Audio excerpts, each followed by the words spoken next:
اعوذ باللہ من الشیطان الرجیم، بسم اللہ الرحمن الرحیم۔ جی ناظرین کرام، آج ہم شمائل ترمذی کا 8واں سبق شروع کر رہے ہیں۔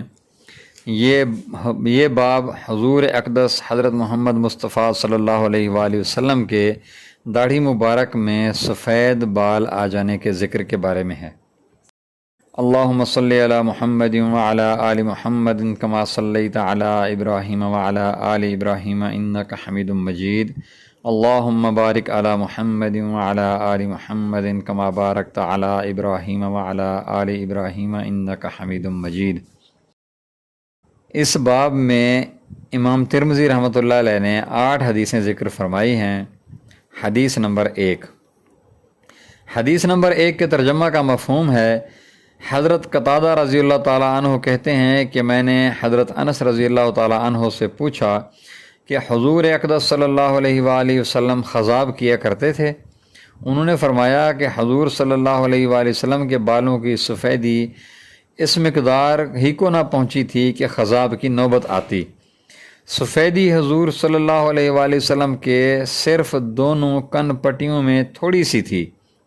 البتہ حضرت ابو بکر صدیق رضی اللہ تعالیٰ عنہ حنا اور قطم سے خضاب فرمایا کرتے تھے۔ قطم ایک گھاس ہے جس سے خضاب کیا جاتا ہے۔ بعض لوگ کہتے ہیں کہ صرف قطم کا خضاب سیاہ ہوتا ہے اور مہندی کے ساتھ ملا کر سرخ ہوتا ہے، اور بعض لوگ کہتے ہیں کہ صرف قطم کا خضاب سبز ہوتا ہے اور مہندی کے ساتھ ملا کر مائل بسیاہی ہو جاتا ہے۔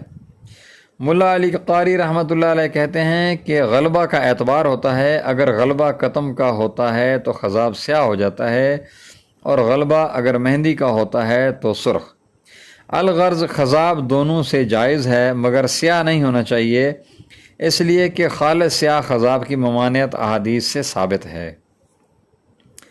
حدیث نمبر 2۔ حدیث نمبر 2 کے ترجمہ کا مفہوم ہے، حضرت انس رضی اللہ تعالیٰ عنہ فرماتے ہیں کہ میں نے حضور اقدس صلی اللہ علیہ وآلہ وسلم کے سر مبارک اور داڑھی شریف میں 14 سے زائد سفید بال نہیں گنے۔ فائدہ: حضور صلی اللہ علیہ وآلہ وسلم کے سفید بال بہت کم ہی تھے، لیکن ان کی تعداد میں اختلاف ہے۔ اس روایت سے 14 معلوم ہوتے ہیں، بعض روایات سے 17، 18 اور بعض سے تقریباً 20 معلوم ہوتے ہیں۔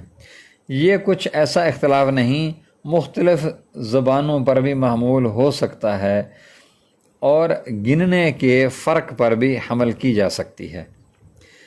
حدیث نمبر 3۔ حدیث نمبر 3 کے ترجمہ کا مفہوم ہے، حضرت جابر رضی اللہ تعالیٰ عنہ سے کسی نے حضور اقدس صلی اللہ علیہ وآلہ وسلم کے سفید بالوں کے بارے میں سوال کیا تو انہوں نے فرمایا کہ جب حضور اقدس صلی اللہ علیہ وآلہ وسلم تیل کا استعمال فرماتے تھے تو محسوس نہیں ہوتے تھے، ورنہ کچھ سفیدی کہیں کہیں محسوس ہوتی تھی۔ فائدہ: تیل کے استعمال کے وقت چونکہ سب بال چمکنے لگتے تھے، اس لیے بالوں کی سفیدی تیل کی چمک میں مخلوط ہو جاتی تھی، یا اس وجہ سے کہ تیل کی وجہ سے بال جم جاتے تھے تو سفید بال اپنی قلت کی وجہ سے مستور ہو جاتے تھے، یعنی کہ چھپ جاتے تھے، اور جب تیل لگا ہوا نہیں ہوتا تھا تو وہ منتشر ہونے کی وجہ سے ظاہر ہو جاتے تھے۔ حدیث نمبر 4۔ حدیث نمبر 4 کا مفہوم ہے، حضرت ابن عمر رضی اللہ تعالیٰ عنہ فرماتے ہیں کہ حضور اقدس صلی اللہ علیہ وآلہ وسلم کے سفید بال تقریباً 20 تھے۔ یہ پہلے گزر چکا ہے کہ یہ روایت اوروں کے کچھ خلاف نہیں۔ حدیث نمبر 5۔ حدیث نمبر 5 کے ترجمہ کا مفہوم ہے، حضرت ابن عباس رضی اللہ تعالیٰ عنہ فرماتے ہیں کہ حضرت ابو بکر صدیق رضی اللہ تعالیٰ عنہ نے عرض کیا کہ یا رسول اللہ صلی اللہ علیہ وآلہ وسلم، آپ بوڑھے ہو گئے ہیں، اس کی کیا وجہ؟ حالانکہ آپ کا اعتدال اس کا مقتضا تھا کہ آپ جوان ہی رہتے، یا آپ کی عمر شریف کا مقتضا یہ تھا کہ آپ اس وقت تک جوان رہتے۔ حضور صلی اللہ علیہ وسلم نے ارشاد فرمایا کہ مجھے سورۃ ہود، سورۃ واقعہ، سورۃ مرسلات، سورۃ عما یتساءلون، سورۃ اذا الشمس کورت، ان صورتوں نے بوڑھا بنا دیا۔ فائدہ: ان صورتوں کی قید نہیں ان کے علاوہ صورت الحاقہ، صورت القاریہ، صورت غاشیہ وغیرہ کا بھی ذکر آیا ہے۔ مقصود وہ سب صورتیں ہیں جن میں دہشت اثر امور کا ذکر ہے، جیسے قیامت، جہنم، سور، شکی لوگوں کا انجام وغیرہ وغیرہ۔ اسی لیے ایک حدیث شریف میں آیا ہے کہ حضور اقدس صلی اللہ علیہ وآلہ وسلم نے ارشاد فرمایا کہ جو امور میں جانتا ہوں اگر تمہیں معلوم ہو جاتے تو تم ہنسنا بہت ہی کم کر دیتے اور اکثر اوقات روتے رہا کرتے، حتیٰ کہ بیویوں کے پاس جانا بھی چھوڑ دیتے۔ او کما قال۔ شرح السنہ میں لکھا ہے کہ ایک صاحب کو حضور اقدس صلی اللہ علیہ وآلہ وسلم کی خواب میں زیارت ہوئی۔ انہوں نے پوچھا، یا رسول اللہ، مجھے یہ حدیث پہنچی کہ آپ نے ارشاد فرمایا کہ سورۃ ہود نے مجھے بوڑھا بنا دیا، کیا بات ہے؟ حضور صلی اللہ علیہ وسلم نے ارشاد فرمایا کہ اس میں ایک آیت ہے جس کا ترجمہ ہے یعنی دین پر ایسے مستقیم رہو جیسا کہ حکم ہے، اور ظاہر ہے کہ حکم کے موافق پوری استقامت بہت ہی مشکل امر ہے، اس لیے صوفیاء نے لکھا ہے کہ استقامت 1000 کرامتوں سے افضل ہے۔ حدیث نمبر 6۔ حدیث نمبر 6 کے ترجمہ کا مفہوم ہے، ابو جحیفہ رضی اللہ تعالیٰ عنہ فرماتے ہیں، لوگوں نے عرض کیا، یا رسول اللہ صلی اللہ علیہ وسلم، آپ پر کچھ ضعف وغیرہ اثر بڑھاپے کا محسوس ہونے لگا ہے۔ حضور صلی اللہ علیہ وسلم نے فرمایا کہ مجھے سورہ ہود جیسی صورتوں نے ضعیف کر دیا۔ فائدہ، ایک حدیث میں آیا ہے کہ حضور اقدس صلی اللہ علیہ وسلم دولت قضاء سے تشریف لاتے ہوئے داڑھی مبارک پر ہاتھ پھیر رہے تھے۔ حضرت ابوبکر رضی اللہ تعالیٰ عنہ اور حضرت عمر رضی اللہ تعالیٰ عنہ مسجد میں تشریف فرما تھے۔ حضرت ابوبکر رضی اللہ تعالیٰ عنہ نے یہ منظر دیکھ کر عرض کیا، یا رسول اللہ، میرے ماں باپ آپ پر قربان ہوں، کس قدر جلدی آپ پر بڑھاپا آ گیا، اور یہ کہہ کر رونے لگے اور آنسو جاری ہو رہے تھے۔ حضور صلی اللہ علیہ وسلم نے فرمایا، سورہ ہود جیسی صورتوں نے مجھے بوڑھا کر دیا۔